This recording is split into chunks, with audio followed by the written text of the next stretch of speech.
I am the big tank. On the battlefield of life, nothing's harder than a tank. Yeah, have you ever met a man, hearts full of love, bigger than a tank?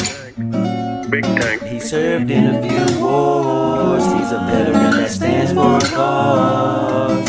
For the best interviews and news, just keep it glued to the tank. I am the tank, big tank. Tank Talk. Tank. Big Tank Talk. Tank.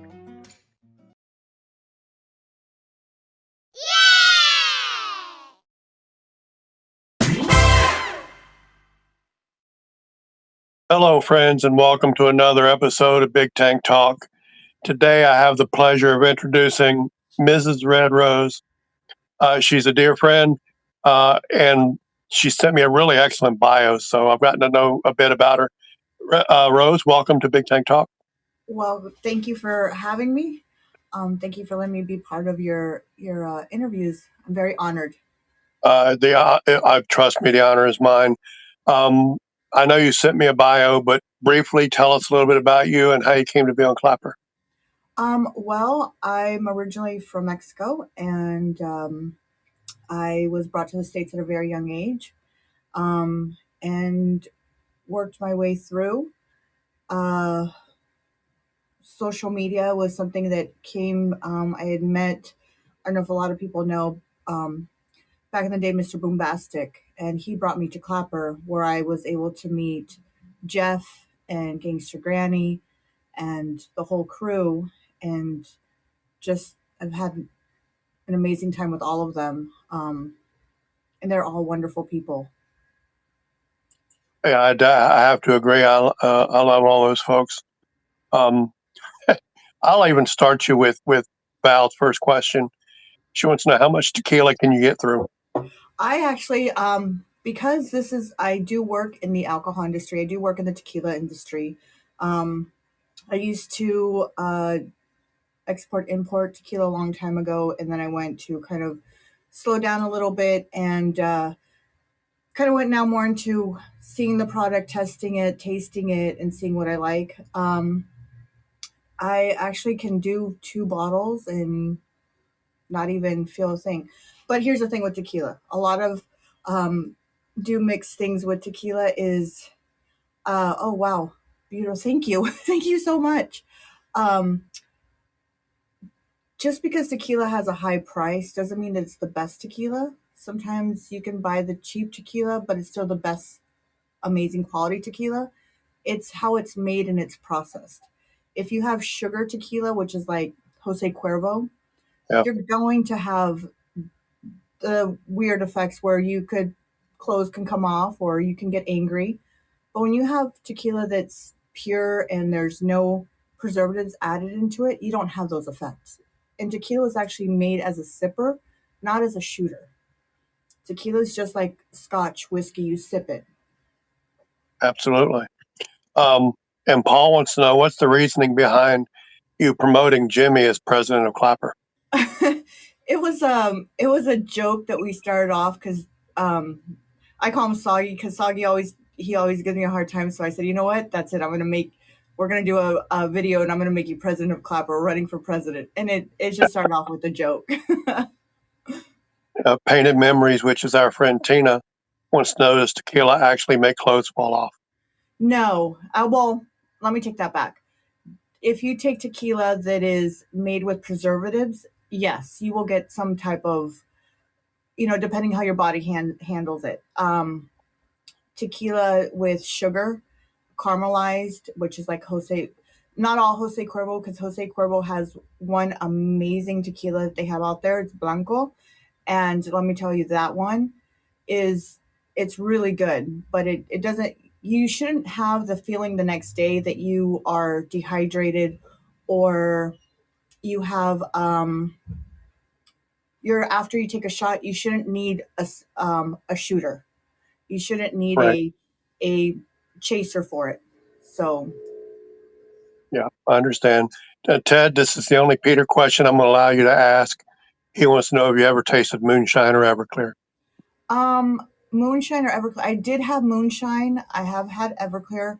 I had someone bring me moonshine that they did in their backyard in Kentucky, and I did have that. And let me tell you, that one I think was the first time alcohol has actually put me on my bottom. So Yeah, some genuine moonshine has a way of doing that. yes, I learned. Okay. Louise says, "What's one thing people may not know about you?" um, the one thing people may not know about me, well, I do a lot of charity work for the younger generations. That is one of my biggest passions. I just stepped down from my presidency chair from a youth program, just to be able to run another youth program.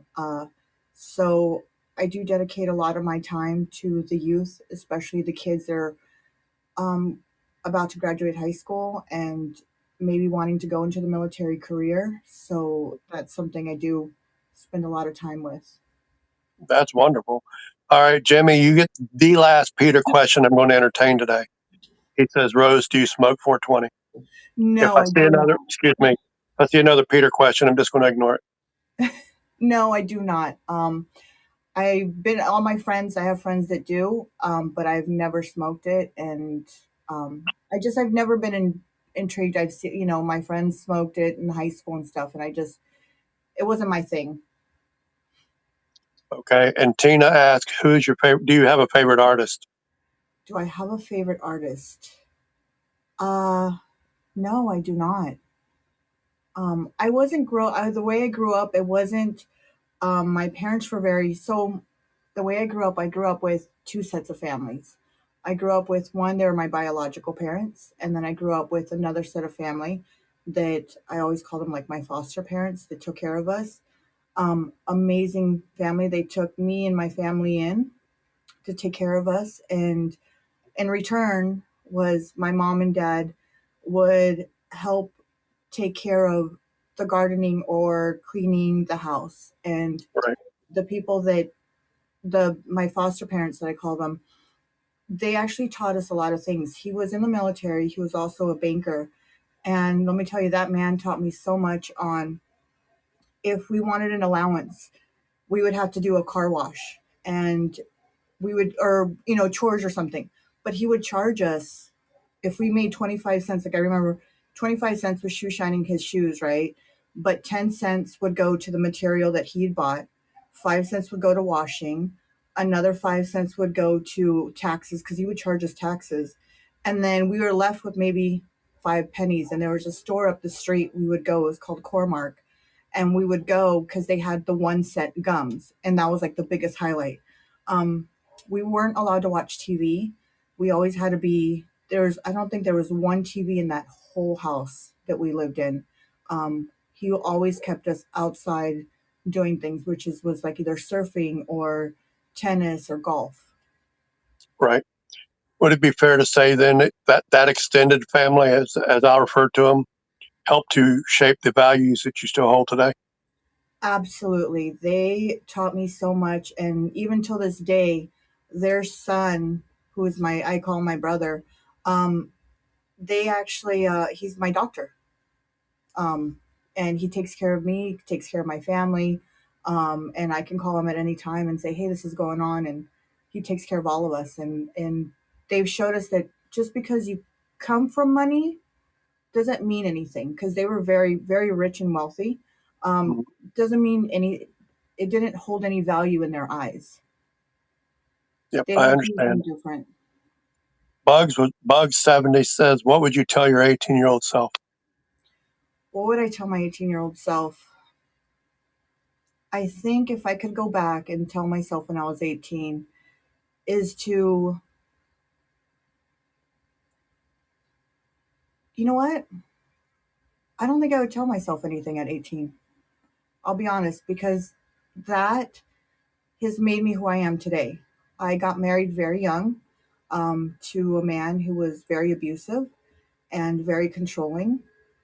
And, um, it was a lesson I needed to learn myself to grow to the person who I am, stronger mentally and physically.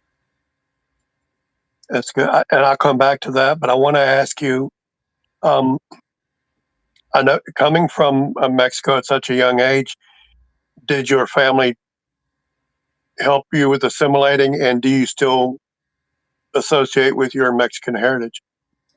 I do. I was brought up with both families, the both sides of my family. The people that helped us and raised us and got us to where we are today. Um, I thank them every day because they were also able to teach me that never to forget where I actually came from. With we started from the bottom, and we will always be climbing up. Like he would always tell me, he would always say, Rose, think of it this way: you're always climbing a hill, and sometimes you might have to cross a rock. How would you do it? Would you go over it, under it, to the side of it?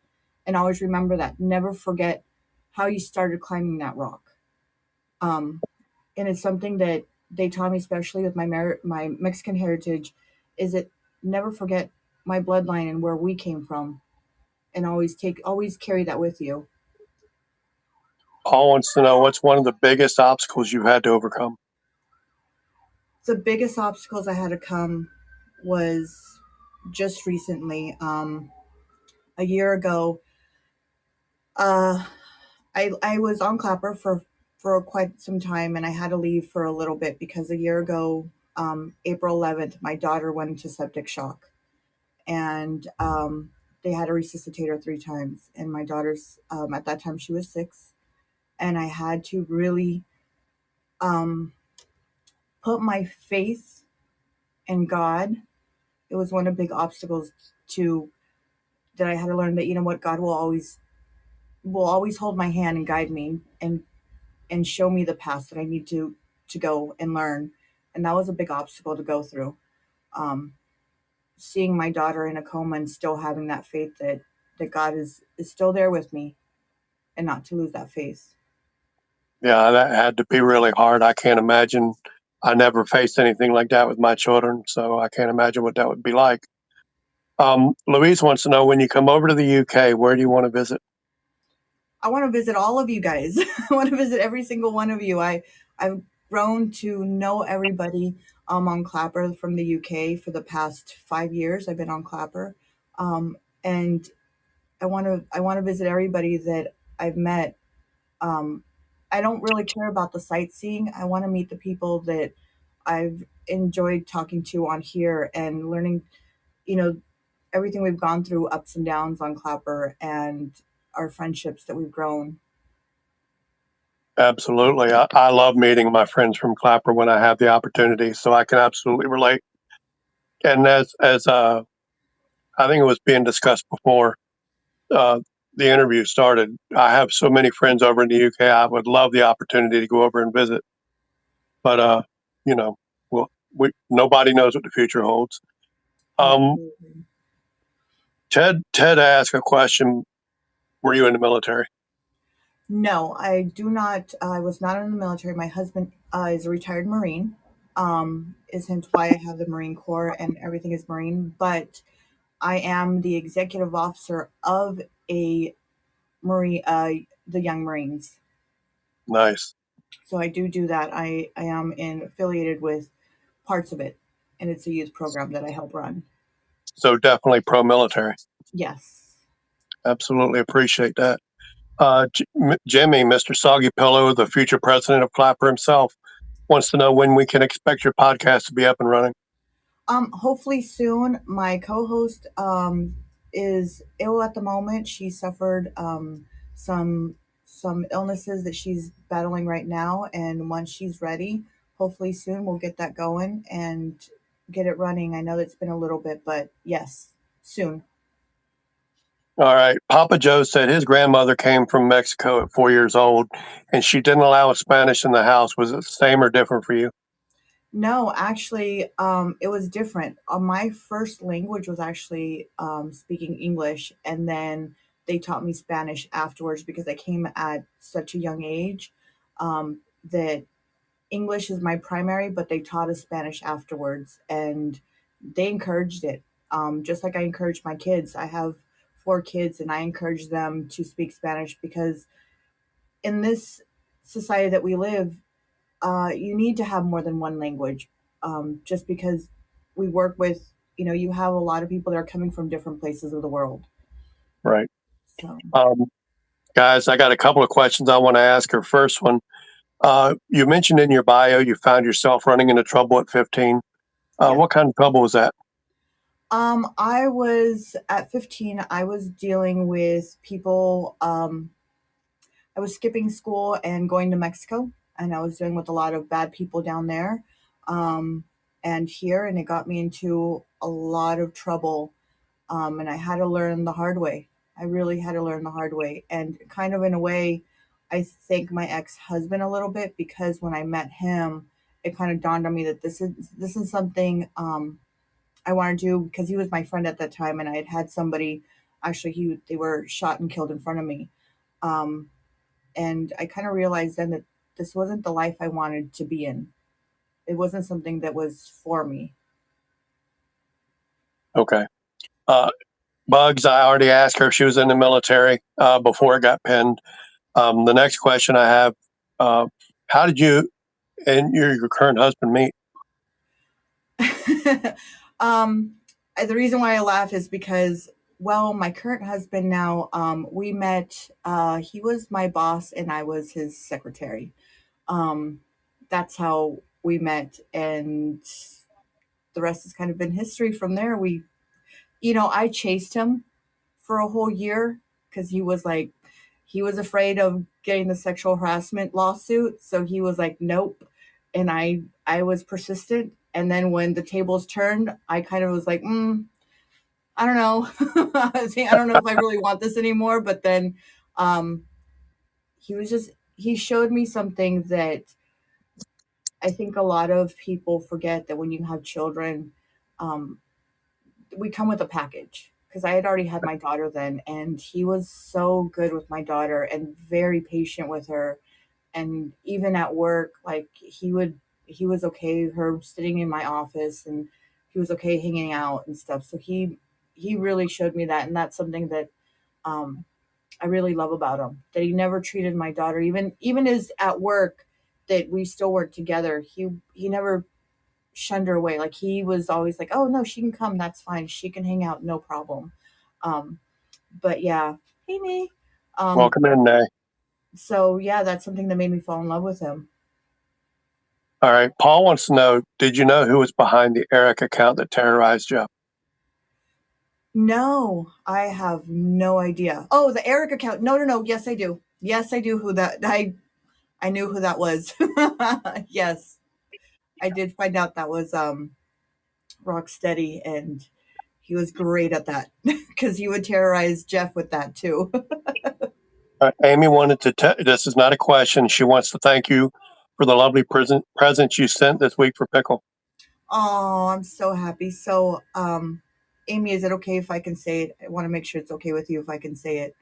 Um, and I'll let you know what that is. Okay, so Amy asked me a month ago, and I am so honored and blessed that I will be baptizing Pickle.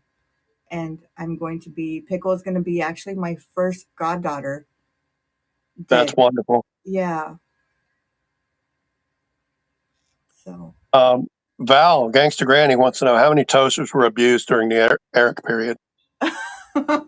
you know what? I don't remember, but I know it must have been quite a bit with with Rock. Okay, back to some of the. I actually do have a lot of questions of my own, but um, how much of a culture shock was it going from California to Canada? Um, because I went such at a young age, and I always traveled. It wasn't that much. I must say that it was a little bit more of a culture shock when I went back about 3 years ago to the other side, Toronto side of Canada. But I stayed in Victoria, and I absolutely loved it. It was beautiful. The people were beautiful. Um, and I was there for a long time because I lived in the San Juan Islands across from Victoria. Okay, Nay wants to know what got you into the tequila business. Um, my family actually, they got me into the tequila business, and it's something that especially part of our culture is we do drink tequila. We always drink a shot a night. Well, not a shot, but a sipper a night. Instead of a lot of people drink wine or a beer, we do tequila. Every time we sit down at the table, it's tequila. All the time on the table. Like you'll never see at any party or any functions less than about 20 bottles of tequila. All right. This Peter question comes from Peter Haywood. He wants to know, do you like roast dinners? Roast dinners. Mhm. I I guess. I don't know. I don't know if there's a meaning behind that, but I guess. All right. Nay wants me to ask you about ironing your sheets just before coming into bed. Okay, so growing up, I grew up with uh I did have nannies and I did have pullers. They would come and they would iron our sheets and make our bed warm and it would be nice and crisp. So as I got older, I started doing it myself. And until this day, I iron my sheets every night before I go to bed. And nobody's allowed to go into my bed until my sheets have been ironed and they've been put on perfect. And then everybody can climb into bed. So my husband can't go in there until it's all done and ready to go. That's, cer- that's certainly different. Nay says that's how she met you in alive. Yes. I guess talking about that. Now, Yes. I've got a question that will definitely prove I read your bio. What was it like selling hot dogs, and what did you learn about customer service selling hot dogs? So I started selling hot dogs because one of my things was I was always been a person that I hated asking my parents for money. I hated I wanted to do it on my own. I so there was an opportunity. I was riding my bike and there was a hot dog stand and they were looking for a person. I said, "Okay." Um I applied and I got the job. He's like, "It pays very little. It was like $3 an hour." And I said, "Sure, I'll do it." And I get a tan and I get to wear a bathing suit and be out in the sun. So it was definitely fun. It was definitely interesting, but you know what? You made a lot of money.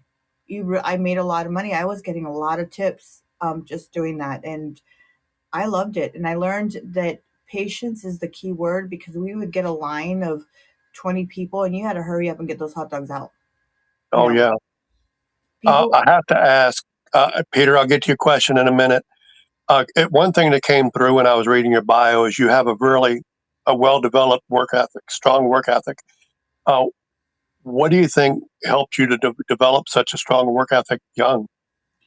I think it's the family that we stayed with, my extended family. I think they did because one of the things is they always told me they're like, you know what, when you have to, as much as you want to count on people, if you don't do it yourself and you get it yourself and go out there and do it, no one's going to give it to you. It's not handed. You have to work for it. And that's something that they taught me that if I wanted something in life, if I wanted a bike, I wanted a car, okay, you work your ass off for it and you're going to appreciate it because you did it yourself. Right. Well, that's one of the lessons I try teaching my children as well. That whatever your things that are given to you aren't as appreciated as things that you work for and earned yourself. So It's I a can balance. absolutely understand that. Um, Peter wants to know, do you own any guns?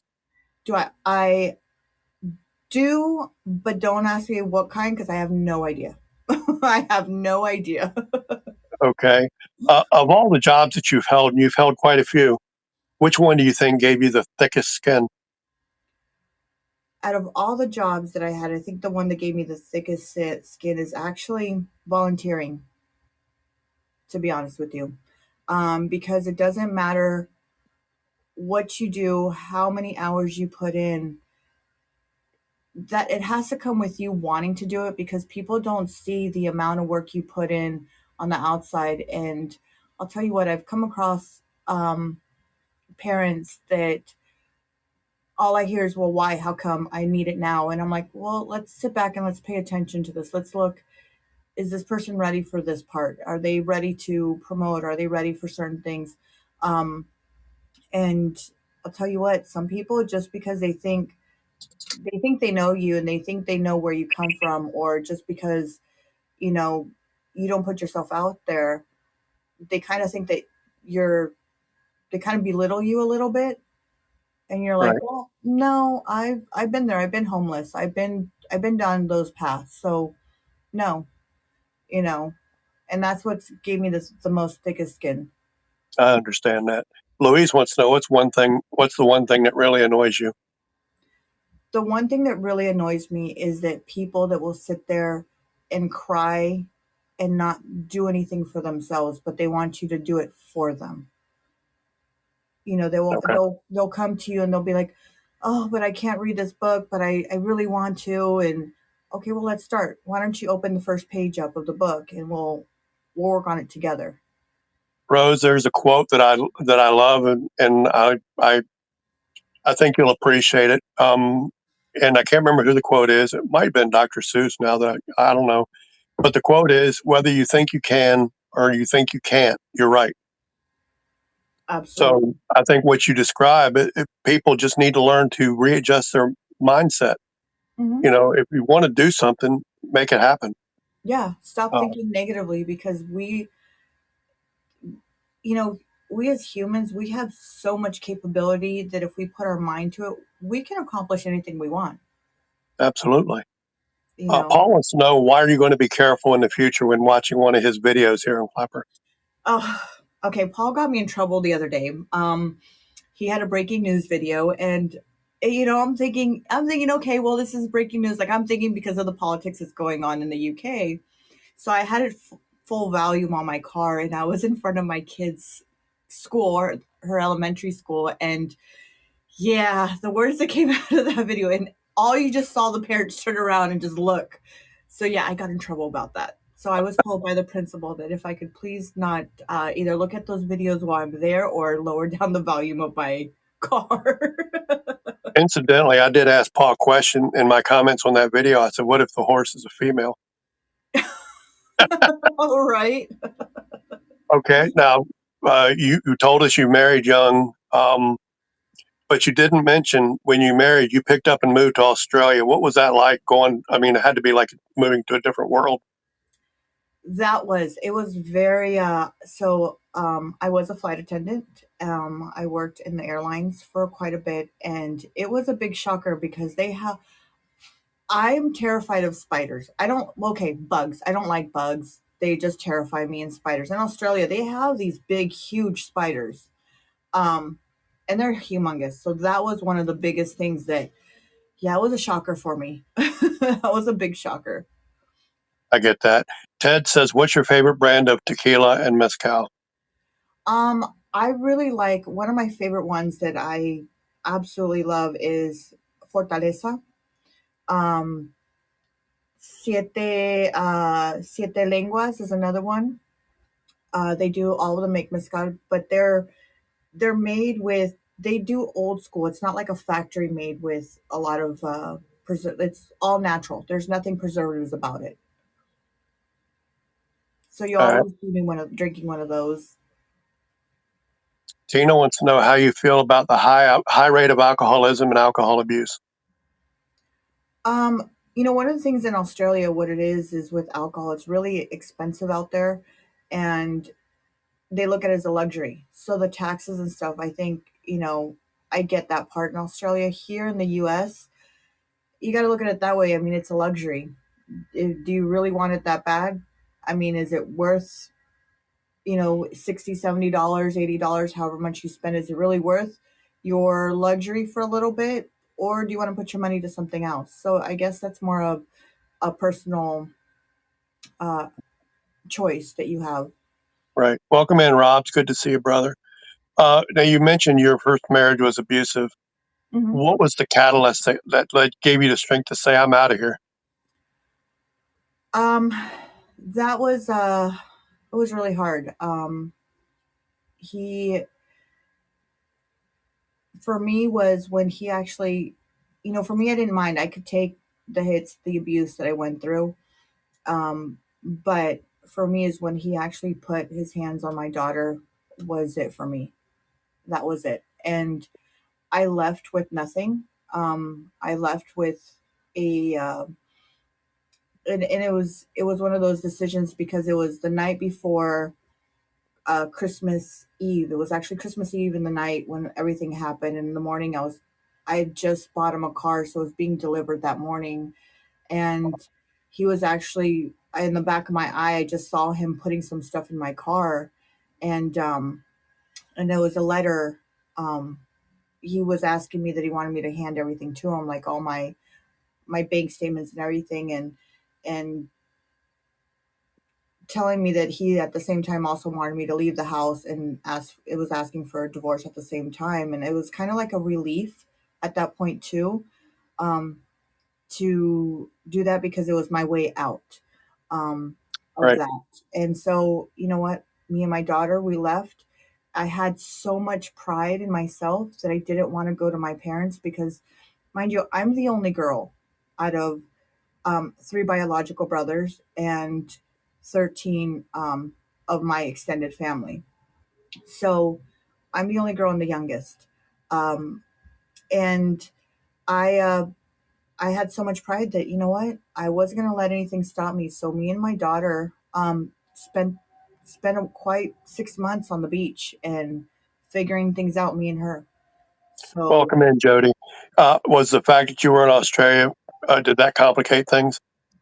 no, we'd moved back to the States. At that time, I'd moved back to the States. We're Oh, here cool. in San Diego, and we'd moved back. And I just said, you know what? This is my ticket out. You know, it was I felt like it was a relief. Okay. Peter, I'll get to your question in a minute. Um, Having gone through that, what message of hope do you have for women or men who are trapped in controlling marriages? Because I was in a similar marriage. I was abused as well. You know what? There's always someone out there that's willing to help you. And don't be afraid to speak up, to be honest with you. Don't, because there's um there's always and I know it's hard. I know it's tough, because sometimes people might go, oh, because I went through it. People were like, oh, he wouldn't do that. He's such a good guy. Oh, or maybe you deserved it. But you know what? Deep down inside, believe in yourself that that you don't need that you can do better and you are a better person. But it is hard. It's something very hard. But there's people out there that are they'll help you. I had if it wasn't for one of my bosses when I worked in the insurance companies, that he would see me come in. I would sneak into the office with my daughter, and she would either sleep in my filing drawers, or she would, we would sleep in my car, and we'd have to find a safe spot. I thank the Lord for putting him in my path, because he's the one that paid for my attorney fees to get my divorce finalized and to get that done. So there is good people out there. All right. Peter wants to know, have you ever drunk absinthe before? I tried absinthe. That's the one with the sugar cube, right? If I'm not I don't know. mistaken, or is that I don't vodka? drink absinthe, so I don't know. I think that's the one with the sugar cube. If I'm not mistaken, I did try it. I did not like it. I didn't like the taste. Paul, I'll get to that in a minute. How much of your life story are your children familiar with, and what lessons do you think they draw from it? um, my daughter knows everything. My oldest daughter, who's 27, and now she's married with two of my grandbabies. She knows everything. She's We went through everything together, and not only is she my best friend, she's been my rock for a lot of things, and a lot of things that, you know what, I remember when she was little, she'd be like, you know what, mommy, we can do this. It's okay. Don't worry if we don't have Christmas now. We can have Christmas some other day. Right. It's okay. Or it's just presents. Um, she's been my good supporter. My two boys, um, they're slowly now starting to find out certain things about my past, because they'll ask me, and I'm very open and honest with them, because I don't believe on sugarcoating anything. I'm very honest and open with them. If they ask me, I tell them. I'd rather have them hear it from me than from somebody else that's going to tell them something that's not true. Right. Paul wants to know, what's one of your biggest pet peeves? My biggest pet peeve is Welcome in, Jarita. um besides the one that that I don't like that people cry wolf and want people to feel sorry for them, is why can't my kids and my husband put their clothes? There's a laundry basket right there, and they put the clothes right on the floor next to it, not in the laundry basket. That is my biggest pet peeve. I think it's a guy thing, to be honest with you. Probably. Rated R Crow Star, which is a member of the Shocker crew, wants to know, do you believe mental health is important? Absolutely. Absolutely. It is important. It's very important because you might not know what that person behind the door is going through.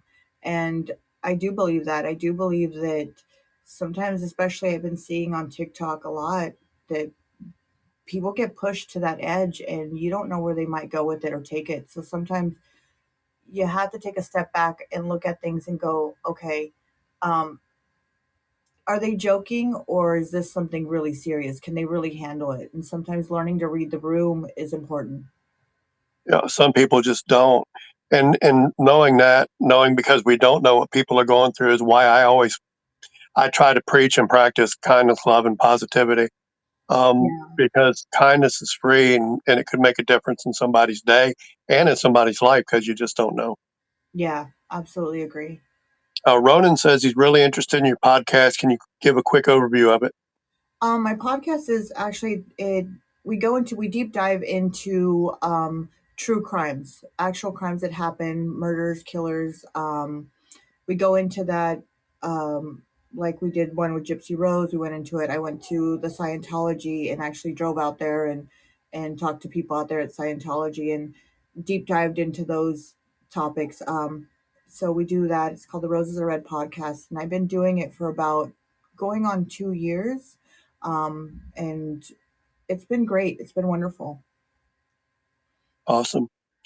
Ted said he's heard about your husband's voice. What's that about? He's got a very deep, deep voice.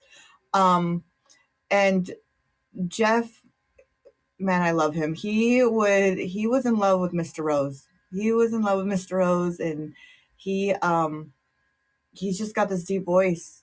And if you ever hear him talk, I have him on my video that we did with Soggy Vote for Soggy for President. He's on there, and you'll listen to his voice. It's naturally deep. He doesn't do it on purpose. Right. Um, Peter asked, have you ever visited Alcatraz Island? No, I have never. I've just recently started traveling in the States, to be honest with you, but I've traveled outside the States. I went to Bali, Indonesia. Um, I was there for a while. I've gone to Manila. So I've traveled outside the States just recently. I've been traveling inside the States, and that's one of my bucket lists that to go to San Francisco to go see Alcatraz. Now, Jen, who is Fur Babies Our Family Too, wants to know, how do you start a podcast? I suggest is, you know what, start your YouTube page. Actually, go find first a title of what you want and go to GoDaddy and put the title in. Make sure nobody has that. Um, and then from there, go on YouTube and then just go from there. Don't be afraid. And if you're afraid to do it that way, start off here. Start off on Clapper, doing little podcasts, and then moving to TikTok, and then moving, and then you move slowly to, YouTube. But I suggest that if you're going to go for it all the way. Okay. I know it seems like I'm bouncing around, but I have questions I have, and then I bring them in. But what would you say is the most rewarding part of the beautiful life you and your current husband have built? My children and my grandchildren. And I think the most beautiful thing is that me and my husband have been able to um, not only buy the house next door to have my parents here, so my kids can run back and forth to their grandparents' house and actually have that bond and connection. Right. Um, how much of your personal history, particularly as a domestic violence survivor, led you to start the true crime podcast that you do? I've always been interested in crime. My oldest daughter, she wanted to do forensics for a long time, and that was something she wanted to get into. So we went to Bali, and we were talking to people out there in Bali because it's a little bit different out there, and it just intrigued me. It always intrigues me because I always want to know what the mind of someone who can actually take someone else's life away, and how they get to that. Where did it come from? Is it because of the past, or is it because they were actually born? And that's why I say mental health is important, because you don't know how far you can push somebody or where they're at in life, and maybe that might trigger them to do something. I always am Absolutely. intrigued. Steve Deitch says, will you do a podcast about Anthony Spilotro, played by Joe Pesci in Casino, and his brother? I would love to. Yes. Yes, I'd love to. And I welcome anybody that wants to come and do a story and a deep dive. You're more than welcome to join our podcast as a guest, and we can do the story you'd like. Absolutely. That sounds good to me. Louise wants to know, what is the one thing you find important with Mr. Rose to help your relationship? The one thing my husband that he always says, and God bless him, because I'm a difficult person. I'm going to be honest. I am a difficult person. Um, he always says, "Do you want to be right, or do you want to be happy?" And at some point, you have to make that decision in order for things to work. You got to cave in a little bit together. And That's a pretty powerful question to ask yourself, let alone ask a partner. You know what I mean? yeah, we've been married for 20 years, going on 21 years this October. And that's one of the things he always says: "Do you want to be right, or do you want to be happy?" And God bless him for sticking with me, because he's gone through a lot with me. And, I had to learn to not only love again, but I had to learn to love myself again and be able accept myself for who I am. That had to be difficult too. Very difficult, because I was married for 9 years to this abusive man, but I got married to him so young, and he was my first everything. I didn't know that that wasn't normal. I always Right. thought that was normal. It was okay to, get slapped. It was okay, to have, because, he put me into the hospital a couple times, and one of them, he completely bashed my face in. And I thought that was normal. It was okay. That was him showing me love. And that's something that my husband had to, help me out with a lot, because it was hard, my when I got divorced. Uh, Peter, I'll ask in a minute. Do you when you started into the relationship that you're in now, did you carry any baggage from that abusive relationship that you had to learn to let go? Absolutely. I was afraid that if I didn't, um, I remember one night I just moved into his apartment, and I'd broken one of his dishes, and I thought I was going to get in trouble.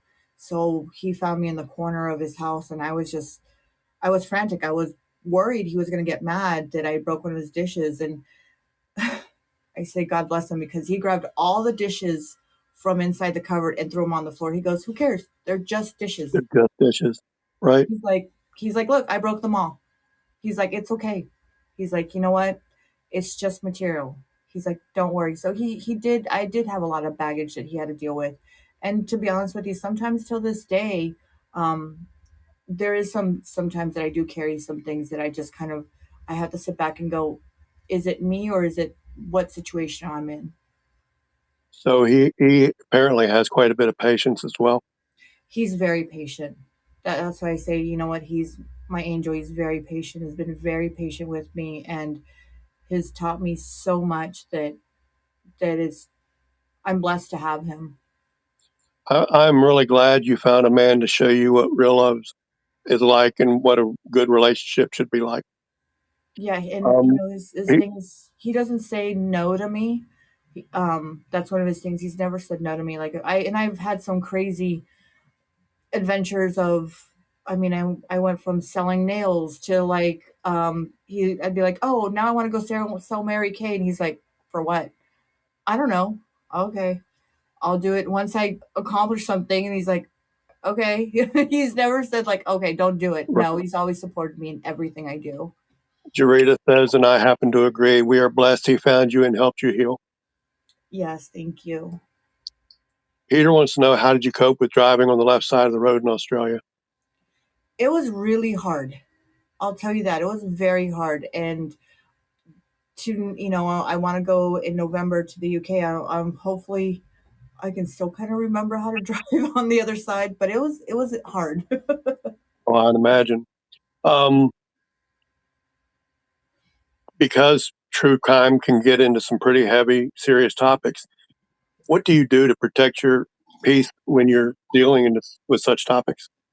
Sometimes when there's a case that I've been following for a long time, and it's a little boy, and it's on Netflix, and the little boy is actually not too far from where I live.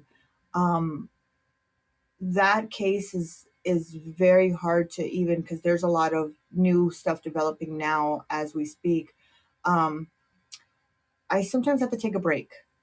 I sometimes will just stop and take a break because some of those things, especially with child abuse, it's very hard to go through and see and look at pictures and then really do the deep dive. It's really hard. Absolutely, I can understand that. Paul wants to know what's your biggest win at the casino. My biggest win has been pretty big. I would say about I would say about 40,000. So That's a pretty good win. that was in Vegas. And that was about a little bit over a year ago, and I haven't been back since because, well, my daughter's illness um kind of stopped everything on that and kind of put a halt on a lot of things. Okay, Jen, who is fur babies or family, says she's a lesbian. How do you feel about the LGBTQ community? You know what? To me, I don't look at anybody any different. Everybody's entitled to love. What you do behind your closed doors, that's your business. That has nothing to do with me. Who you find love with, I'm happy that if it's with a female or male, because you know what? I have children that are young. I don't know what route they're going to go. They might choose to go with a male or they might choose to go with a female.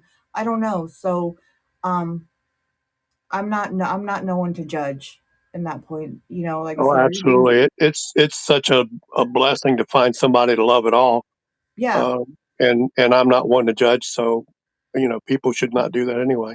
No, and what Karina, you do behind closed doors, that's your business. That's your life, and you're entitled to that. You're entitled to have your private your who you want to love you back and support you. so Jarita says she finds the crime stories draining. How do you restore yourself? Like I said, I take time off.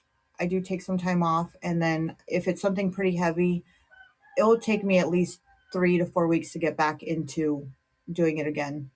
Because some of these stories, yes, it is hard to watch and to go through it. Okay, welcome in, Iron Man Mike. It's good to see you, brother.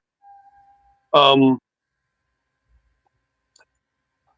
how do you think storytelling helps you connect with your audience on a deeper or empathetic level when you're doing your podcast? Sometimes because the way things are worded is kind of hard to understand on things, and sometimes the way me and my co-hosts, we kind of we look at, so my podcast is our point of views on what we think and how we look at it, and I might be disagreeing, but my co-host might agree on certain things, and it's good to speak it out. It's always good to look at both sides points of views of everything. Um, and that's how I connect with my audience is I have one side, my co has another side, and then we ask the audience, what are your opinions and your points and your views? I like that interactive part of it, so that's good. Peter wants to know: did you ever see any inland taipans in Australia? No, we were very stricted in Australia. We were only allowed to go to literally from the hotel to the airport, pretty much, or wherever we were staying at to the airport. We weren't really allowed to travel outside very much. Okay. Paul wants to know: will you be taking part in the heterosexual marriage celebration month here on Clapper? Yes, sure, I will. Absolutely. I guess. I don't know Mr. Rosewell because of what he does for work, he can't have social media or really show his face. He Right. can You can hear his voice, but because of what he does for work. All right. I'm going to interrupt the interview just for a second here and let everyone know that this time next Sunday, well, 3 o'clock Central Standard Time next Sunday, my guest will be Amy. She is Jeff's wife.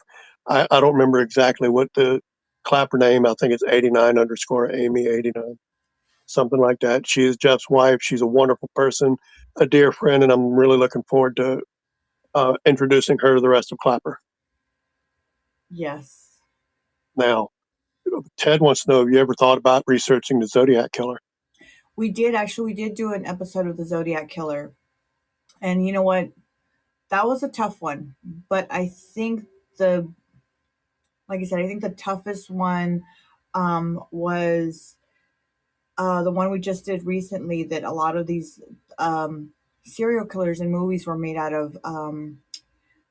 And I can't. It was, I think, 2 episodes we did ago that we did that, and that's where the guy would actually carve the skin and make lamps and Ed purses. Dean? Yes, Ed Green. Yeah, I think that was the hardest one to do, because he if was you look at truly his, disturbed individual. yeah, but if you look at his pictures and his face, he really looks like a lost kid. He looks like Yeah, a lost child that just nobody ever really. I think it's Um, clear something snapped in his mind during his childhood, and he never really recovered from it. Absolutely agree. Jarita wants to know, what's your favorite hobby? My favorite hobby. I am an artsy fartsy. I love arts and crafts. I love making candles and making all kinds of stuff. If you show me a picture of how you want something done, I will get it done. I'm very artsy fartsy. Um, it's my nerd side, I guess. You ever do a podcast episode that triggered bad memories of your own? Yes, there was one. I can't remember the one, but the husband was abusive to his wife, and that one was hard to do because there was parts where you have to keep a straight face and you have to keep moving, because all my podcasts are live. So yes, there has been times where it will bring something up from my past that I'll be like, okay, but this is not my story. This is someone else's, that I got to keep moving forward. What is the biggest inspiration for doing volunteering and charity work? You know what? I The biggest thing for me is seeing the smile on these kids and wanting them to stay. They don't want to go home, or having their parents call me up and say, you know what, thank you for changing my kid's life. He was going a different way. He now is more respectful towards me. Because one of the things that I teach is not only discipline, but respect. You have to respect. And I think that the new generation coming in has forgotten to respect the older people. We used to open doors when we would go into a grocery store for somebody. We used to open I that still door. do, by the way. Yeah, you see, and the new generation doesn't do that. And that's one of my biggest things that I have. And my kids, they can testify that I am the biggest sticker. Yes, ma'am. No, sir. Especially with their teachers. Yes, sir. Yes, ma'am.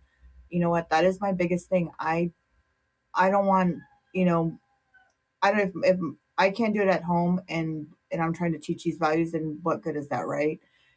So a lot of these kids, they look up to my kids and they see that and they follow.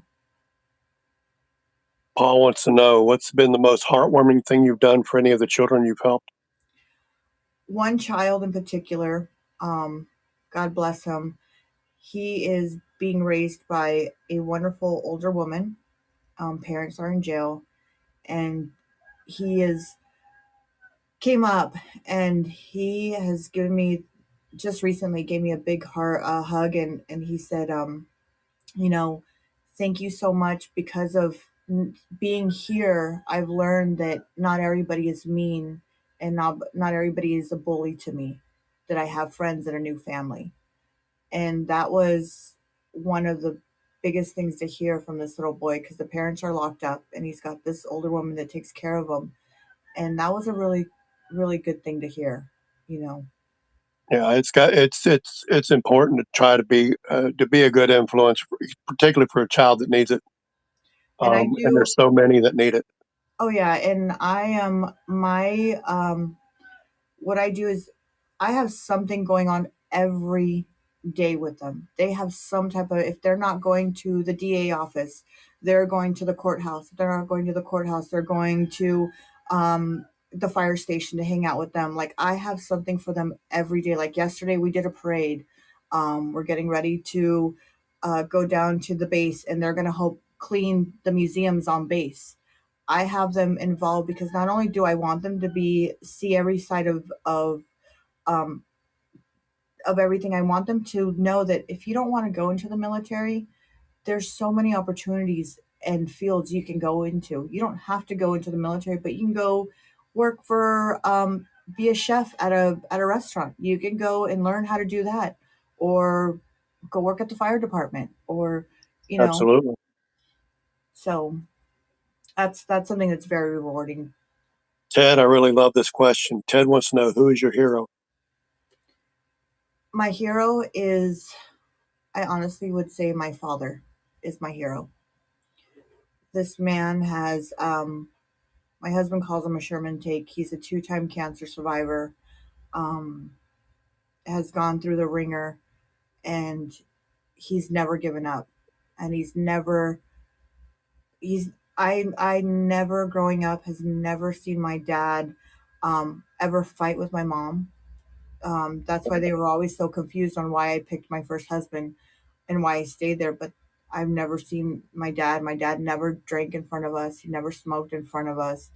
And they're in their 67th year of being married, him and my mom. And he's always taught us that family and not to be ashamed of, you know what, because I'm a gardener, it's okay. It's honest work, Right. you know. So that's They why, sound like a truly wonderful couple, too. yeah, amazing, Um, amazing. the last question from the chat, guys, is for Louise, from Louise. And she wants to know how you feel about people using the word bully all the time. Thank you, Crystal. Um, that one is, it's, for me, words are words, right? Um, I could take it with a grain of salt, but maybe somebody else might not, and they might actually go, you know what? I'm not a bully. Maybe you misunderstood me. And that's also, sometimes some words are thrown out freely that maybe some people need to take a step back and actually consider, like, okay, why are they acting this way, or why do I feel that they're a bully? Is it because they said something that offended me? Okay, well, let's talk about it and get it out in the open, Right. you know. Um, my last question, if your life story could be summarized in basically one overachieving message or overarching message, what would the message be? Never give up. Never give up. Never think that you can't do anything in this world, because you can accomplish everything. It just takes baby steps to get there. Don't think that if you're climbing a ladder, you're going to automatically be on top of the ladder. You got to start from the bottom up. You can't expect to be from the top and then move up. Right. And the thing about climbing a ladder is you do it one rung at a time. You don't start from first step to the top. Yep. Baby steps So, always. um, what I like to close the interviews with is allowing my guests to do a shout out for whoever, whatever you like. So this is your time to do a shout out. Um, if you guys are free every Friday nights, we are on YouTube at the Roses Are Red podcast. Uh, Join us there. Other than that, I love all of you guys that I've met on Clapper, and thank you for letting me be on your show, Kate. Thank you so much. It has been an honor to have you here, Rose. Like I said, it was easy to come up with, and I've got many questions I didn't even get to because I wanted to give, the people that were here to see the interview their opportunity to ask questions as well. I appreciate you wrote it was such a truly comprehensive bio, a lot more than what I expected, and it's really appreciated. I want to shout out Fear the Reaper, my friend Paul, for screen recording every week. And Val, because Val will fill in next week because Paul will be at Amy's house when she's being interviewed. Thank my mods, Ronan, Kevin, and Bugs in particular for penning questions for and monitoring the live to make sure we don't get riffraff that come in. Thank you so much, Rose. It's really, truly been an honor to have this hour. I could have gone another hour and had plenty of questions to ask you. I truly appreciate it. Thank you. I hope your nervousness dissipated pretty early on. Yes. I do my best to make sure my guests are relaxed. So thank you, everyone. Would you consider coming back for another interview in the future? Absolutely. Absolutely. I'm honored. Absolutely. Thank you so much, everyone. Thank you, Tate. Once again, it was an honor to have you here as a guest, and I appreciate it. And with that, you folks have a wonderful rest of your Sunday. Thank you. And don't forget to check out her podcast on Fridays. Thank you so much. Bye, everyone. Take care.